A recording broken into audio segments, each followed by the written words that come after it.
আসসালামু আলাইকুম রহমতুল্লাহি ওবরাকাতু। আচ্ছা বলেন তো দেখি, মানুষের কাজ কি? মানুষ কেন দুনিয়াতে এসেছে? মানুষের কাজ কি খালি গরু, ছাগল, হাঁস, মুরগি, আল্লাহর আর অন্য কোনো সৃষ্টির মতো? না, মানুষের কাজে একটু পার্থক্য আছে। প্রিয় ভাই ও বোন, একমাত্র মানুষই পায়ে স্যান্ডেল পরে, আর আল্লাহর আর কোনো সৃষ্টি পায়ে স্যান্ডেল পরে না।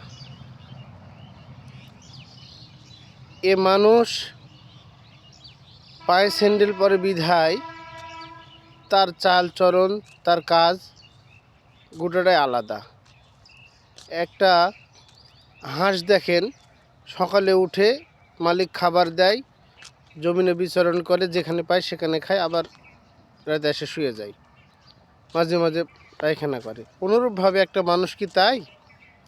খাবে, ঘুমাবে, আবার খাবে, আবার ঘুমাবে, এই নাকি আল্লাহ তাকে কিছু কাজ দিয়েছে?